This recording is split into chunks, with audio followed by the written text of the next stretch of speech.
Hey everyone, I'm very excited about today's video to share with you what I have found works for adding food grade color to some of your engravings, how to finish those, also where to get free designs, and I'm going to show you in LaserGRBL how to use multiple files or settings in LaserGRBL into one engraving file. So it's wintertime here in Canada, and this is why you haven't seen me for a while. I needed to make a woodworking room on my second floor because my attic was just freezing. So I took a dining room table and I made myself a woodworking table. Now, I do not recommend that you take your good dining room table and do this. I will not be held responsible for what your partner does to you if you decide to do this. I just got a table off of Facebook Marketplace and drilled some holes on it. Eventually, I'll be adding a vise to this one side of the table. And I may make my holes in the table a little bit bigger in order to use the pony dogs. But right now, I'm just showing you my IKEA shelving that I hold my paints in. I just use those little posts for the shelves. And I've made my holes big enough to put those in. And then using shelf liner, the anti-slip shelf liner that you can get at any dollar store, I'll put any wood that I have on there and butt that up against the post, and that helps it from moving if I'm sanding or routing. But enough about that. Let's go over a good place for free, amazing images is Bing.com. So you can join and create using your Google account to sign in. Each time they'll send you a user code. So you'll just key that in. You'll sign in. And I'm just going to stay, yes, I'm going to stay signed in. And this is Bing.com. So it's totally free. You'll see where I just circled there are boosts, and that will refresh every day. Boosts just mean faster searching. It doesn't mean you're limited and then have to pay. It's all completely free. Now you'll key in what type of graphics that you're looking for. So for instance, I'm looking for 2 moose pulling a sleigh with a grizzly bear in it. Now I will do black and white fantasy. I think it kind of gives you a really cool effect. If I wanted a side view, frontal view, I'll also put all graphics within a circle frame because Bing will cut off some graphics. You won't necessarily get what you like in your very first time that you're searching. So that's why I will add all graphics within a circle picture frame. I'll also add white background. So once you key in everything that you're looking for, it will do a search. Now before I click on search, because these are brand new, I'm just going to quick download that, and I can use the arrow keys because it will give you 4 photographs at a time while you're searching. And then I will just close that out. So once I've got that keyed in, I will click on the create button. And you'll see a little purple bar there, red bar, pink bar sliding across while it is generating your artificial intelligent artwork. I have to admit, I was a big fan when I heard that AI artwork was going to be available. But this is amazing. This is going to save me a lot of time from hand drawing a lot of images. And these are completely free. Now I'm sure that it's in the user agreement that you cannot sell the artwork, but you can definitely use the artwork to engrave, and then you can sell whatever it is that you engraved. And if you've also been engraving for a bit, I'm sure you've come across some STL images for sale. Well, you can totally use Bing to make your own STL images. So we're going to do 3D wood carving in grayscale. And of course you can put, instead of just a circle frame, you can put a square frame, oval frame, rectangular frame, even add flower frame.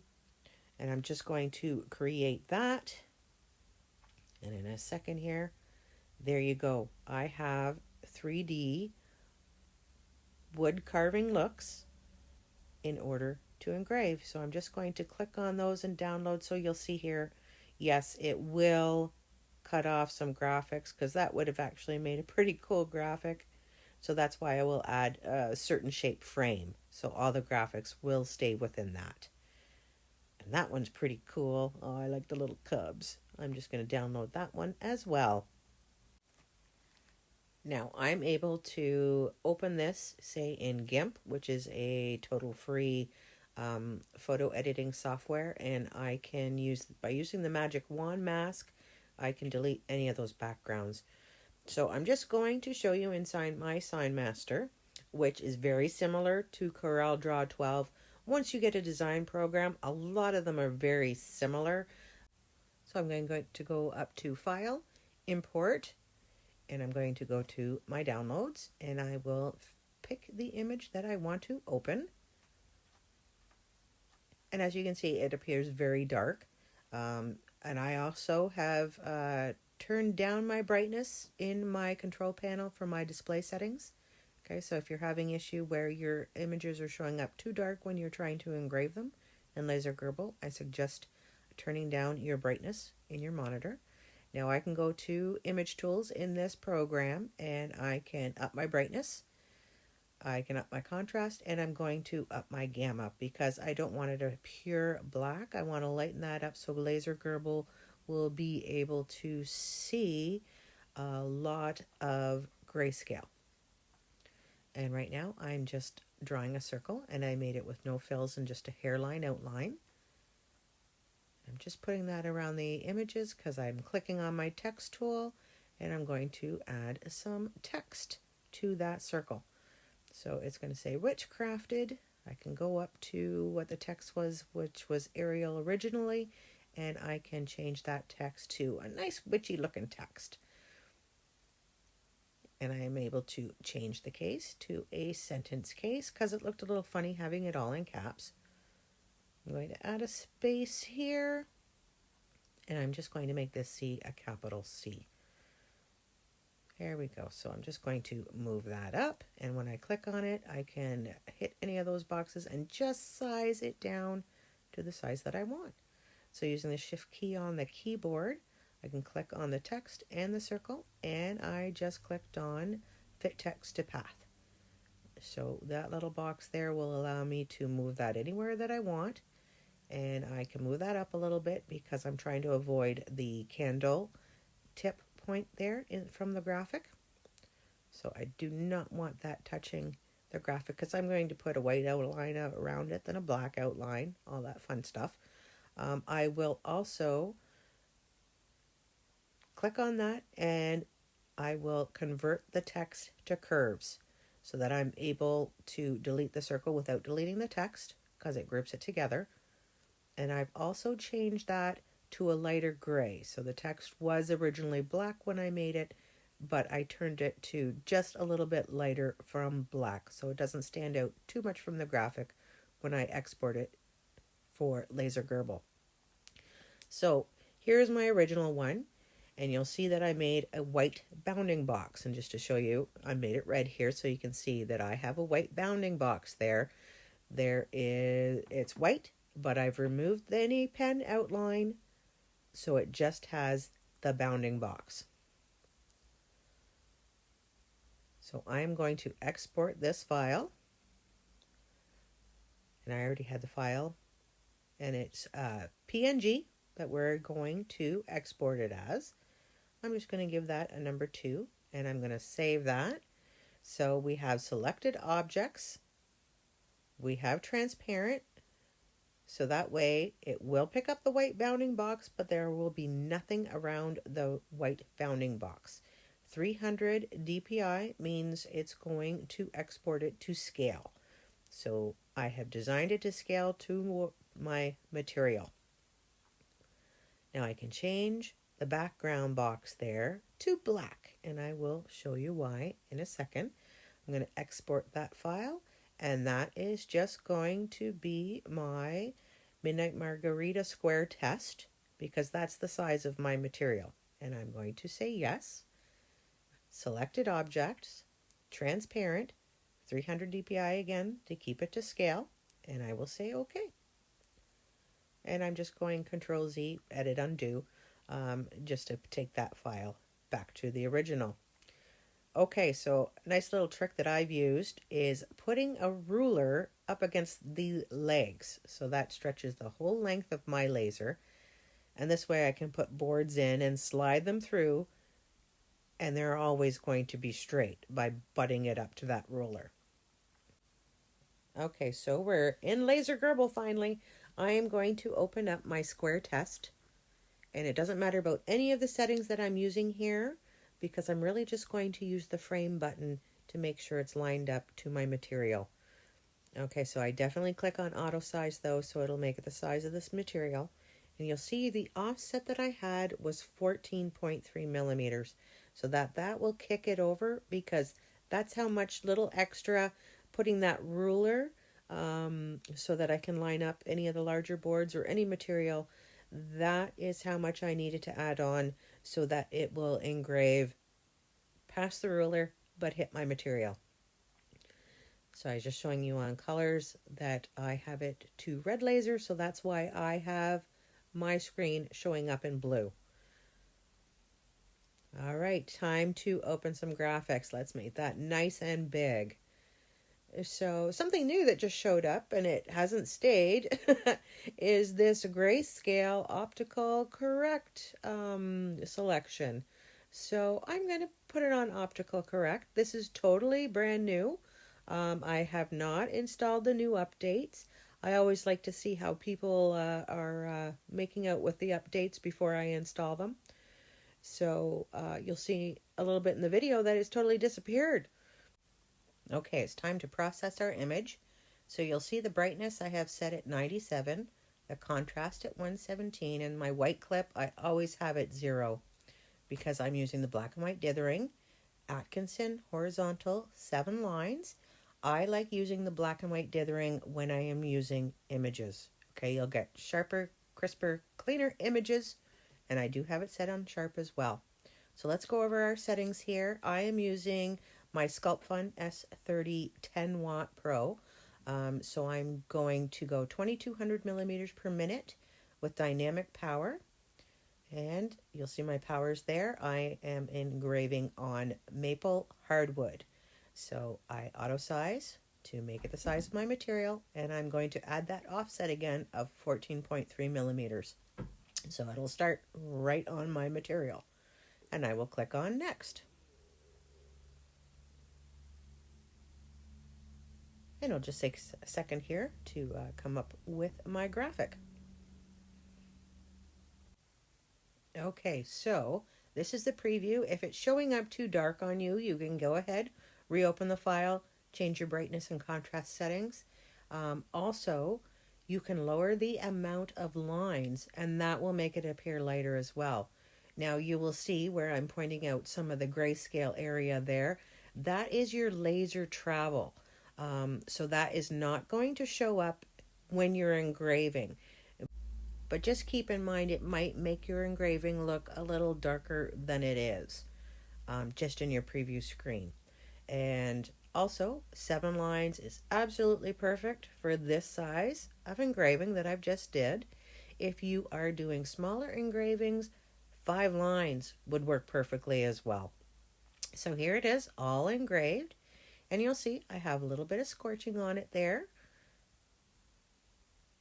And I'm going to take that over shortly and give it a little sanding just to clean it up and make the graphics look and appear crisp and clean. And I'm using my orbital sander with a 220 grit sandpaper to just sand off the scorch marks. So this is when you make sure that your engraving is nice and deep, that you are not sanding any of your engraving, just the top part of the face. And just showing you guys, I got a router table for Christmas. So I've installed a round over bit, and I'm going to use that to round over all the sides of this hard maple board. By adding this simple rubber plumbing fixture, I was able to attach my vacuum or my dust control system. So I'm not making a huge mess in my new woodworking room. So I always have the machine unplugged when I am unattaching the router installing like the round over bit here, and it's just so easy to use. I just lined up the router's fence and my material to just be able to roll along nice and easily and straight along that router bit, and it gave me beautiful smooth sides. Now I added some shelving to my woodworking room here, so I've got a bunch of different wood materials that I'm collecting, but it doesn't keep my craft room as cluttered. So I have some live edge here that we're going to do next, and yes, that's a bed frame. I'm going to be engraving that at some point. So I'll set down this live edge round onto my anti-slip mat, and you'll see that I have my orbital sander hooked up to my dust collection system. So that is what it means by dust collection, and I have a shop vac set underneath. So I will start with a 40 grit. I'll go to 40, 60, 80, 120 is normally as high as I go before I engrave a piece of wood. And then I can finish it afterwards with like a 220 grit and go all the way up to the 1000 if I want a nice finish. But I find 120 or 220 is usually where I finish off sanding before I'm going to engrave it, because I'm going to use either a 120 or 220 to get rid of any scorching. Okay, so if you've ever seen my videos before, you know I like to up our level of difficulty. So right here you'll see me with the live edge round all sanded, and I like to focus in 4 different spots to make sure that the material that I'm engraving on is perfectly level, so that the laser focus is equal to all parts. Okay, so the first thing I'm going to do is I am going to open my round test. And I'm just going to put that to vectorize. This is the same setting that you'd use if you were going to be cutting. I'm going to click on next, and I am just going to keep it on 2000 millimeters per minute, but I'm just going to change my minimum and my maximum to a power that will not mark the wood. So of course your S max needs to be higher than your minimum. So that's why I have the 1 and 2. I'm auto sizing, and you'll see my offset here is 14.3 millimeters because I still have the ruler there that I'm butting up against the live edge. I'm butting up against the ruler. So I will click on next. So there you go. I am going to power on my machine. Now I'm going to go up, pick COM4, which is for my machine, and I'm going to connect my machine. Now I'm going to home it, so you'll see it homing now. You'll see that my origin button is not lit up because I have the offset of 14.3 millimeters. So I'm just going to frame this first of all, and I want to see where that is lining up on my round. So I can move that around while the machine's running. I am going to jog my laser here, bottom left-hand corner. Now I use that slider tool just to slow down the jogging a little bit. And when I do have it to its place, then you'll see my set origin button is lit up, and I will set that origin. Then if you look at top right-hand corner where it says the X and Y values, I'll write those values down that I jog the laser to. And you'll always see me home my machine and then press frame, so that it is always starting from where I have my origin set. Okay, so I'm going to open up my crib round test once more. I have it on vectorize. Next, I am going to put those offsets in of where I jogged in the laser, and I am going to put those in because we are going to be using 3 to 4 different steps on engraving this wood round. So I want the offset in there that when it homes and when it goes to its next step, it's always in perfect alignment. So after I'm done homing, this origin button is going to light up, but I want you to pay attention to the top right corner because right now it's showing negative values. So when I press the set origin button there, that's what I want, is the X0, Y0.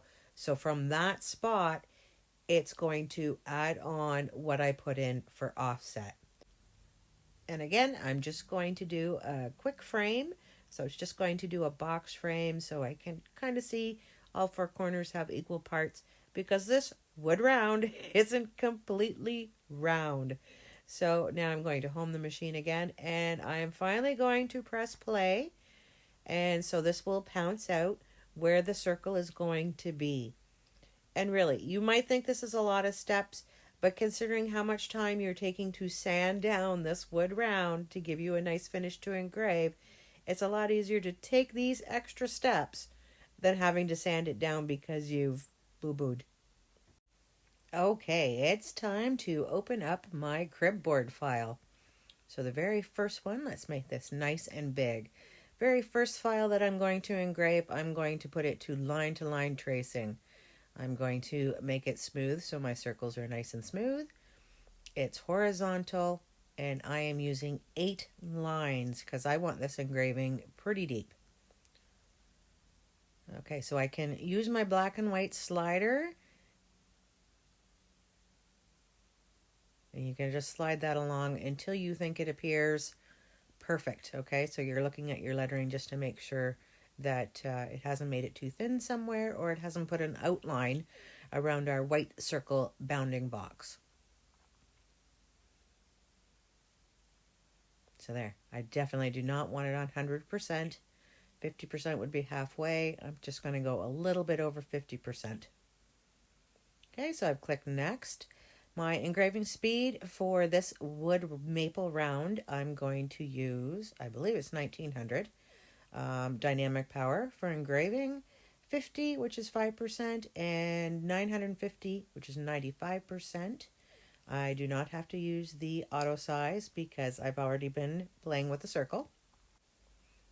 Now we're going to go to File, Append the File, and this is going to open up our second step of this engraving, which I am just adding on the crib holes. So I'll click on that, and I will click on Open. Now there are over 400 holes in a crib board, so I do not want to have to drill these. So I have it set to smooth. I'm not really changing any of these settings. I am going to make my engraving speed 1800, so they'll go nice and deep. And now I'm going to go back up to File, Append File, and I'm going to add my skunk graphic. Now my skunk graphic, I'm going to take it to black and white dithering, Atkinson, 7 lines. I want a sharp image. My white clip is 0, and this is when I will play with the brightness and the contrast. Notice that grayscale box with the optimal settings has disappeared. But then I will click next when I get the graphic to where I want it to be. And then my settings, I don't need it very deep, and it's going to be 2100 millimeters per minute. So in a second, you'll see the skunk up here, and there we have 3 steps into one engraving. So I'll quick frame that, and I will press play. So while that is engraving away, I'm going to take you into my SignMate and just show you how I prepared the file. So I used Circle Array to get all those circles, over 400 of them. Okay, the first file that I'm going to export was I took the bounding box that I originally had white and made it black, because this is going to be my circle text. And so I'm going to export that as a PNG. The next thing is I will just take the skunk graphic, put that to the back, and then I'm exporting the circles with my prepare to be skunked text, and I've exported that as a PNG. My next file, I'm getting rid of the prepare to be skunked, and now I'm getting rid of all the numbers because I am just making the file that I want the holes engraved. Then the last file I am going to be engraving is the skunk itself. So I'm just putting the skunk image to the front. I'm also putting the white circle, which is my bounding circle, to the front.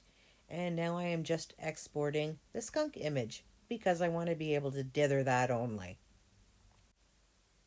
Okay, so I'm showing you the very first pass that we're doing. That is engraving the holes and the writing. So this is pass 1.